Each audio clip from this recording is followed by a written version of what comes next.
예, 결국 국민의힘에서 단결 결집을 외치고 있죠. 국민의힘 장외 집회. 이 사진은 김계리 변호사인데 배현진 의원과 설전을 벌이고 있습니다. 그 주제 잠시 후에 짚어볼 텐데 먼저 오늘 있었던 장외 집회 발언 들어보시죠. 내려가라고 하면 내려가지요. 그렇지만 우리 대한민국을 지키기 위해서는 다 같이 모여야 합니다. 이렇게 저를 내려오라고 하신 분들도 저는 존경합니다. 존중합니다. 이 모든 아픔을 다 품어 안고 국민의힘을 살려낼 것입니다. 화나십니까? 분노하십니까? 과거에 책임 있는 자들 이제 입 좀 다물어야 되지 않겠습니까? 우리 당이 하나로 똘똘 뭉칠 수 있도록 앞장서서 희생하고 노력을 아끼지 않겠습니다. 성추인 부대변인, 합치자고 했습니다만 국민의힘이 저렇게 단상에 올라간 지도부조차도 통합이 안 되는 것 같아요. 계엄 책임 통감 그제 얘기했습니다만 어제는 관련돼서 발언이 사과나 이런 것들은 없었던 것 같아요. 저 장면 어떻게 보셨어요? 장동혁 대표가 계속 갈팡질팡 하시는 것 같아요.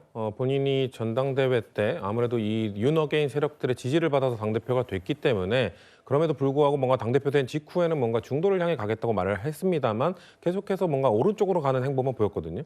근데 이제 며칠 뒤면은 이제 비헌위법적인 비상계엄이 있었는지 1주년이 되잖아요. 그걸 앞두고 사과해야 된다는 얘기가 나오니까 또 살짝 사과를 하는 책임을 통감한다는 발언을 했다가 또 그거에 대해서 반발의 목소리가 크니까 또다시 반격을 할 때다라고 얘기하고 있죠. 저는 김민수 최고위원의 저 발언을 보면서 저 입 좀 다물어야 된다는 말하는 대상 장동혁 대표 아닙니까?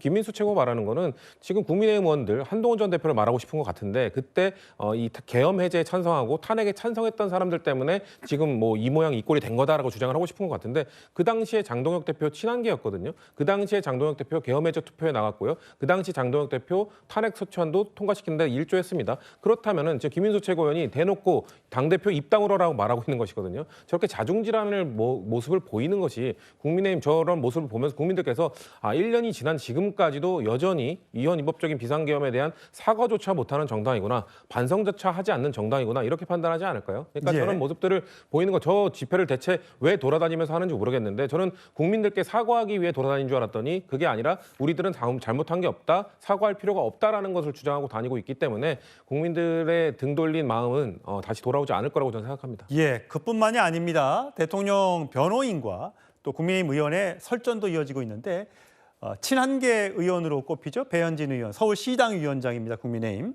어제 SNS에 왕이 되고 싶어 어좌에 올랐던 천박한 김건희와 정권엔 안중도 없었던 그 남편, 처참한 계엄 역사와 결별해야 한다.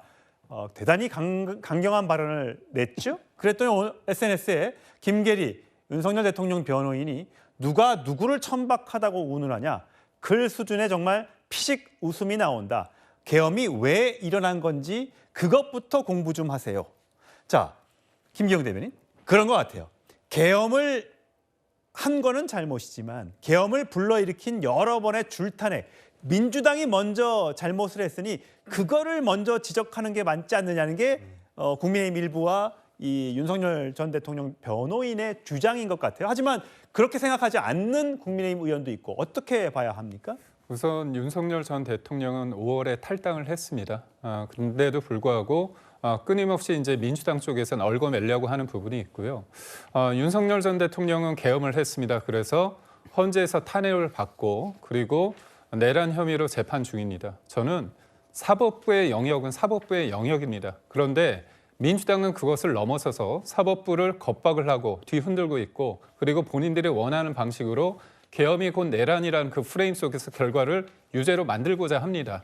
직권남용이 될지 내란이 될지 여부는 따져봐야 되는 거거든요. 그리고 야당이 지금 써야 될 게 뭡니까? 지금 집회 현장에서도 그렇고 김계리 변호인과 그다음 변호사와 그리고 배현진 의원하고 이거 싸울 때 가장 흐뭇하게 바라보는 쪽이 누굴까요? 이재명 정부와 민주당 아니겠습니까? 야당의 존재의 이유는 지금의 소위 말해서 입법 권력과 행정 권력까지 다 가지고서 사법부를 뒤흔드는 상권 분립이라는 권력이 자제나 절제를 못했을 때 사법부가 상권 분립을 통해서 그거를 제어할 수 있는 이 부분에 대해서 법치가 무너지고 있습니다. 이 부분에 대해 한 목소리를 내야 된다고 저는 생각됩니다. 예, 당내 상황 굉장히 복잡하다는 것 같습니다. 계엄을 이제 발생한 지 1년 3일 정도 남았는데 과연 장동혁 대표가 어떤 메시지를 낼지요? 다음 주로 가보겠습니다.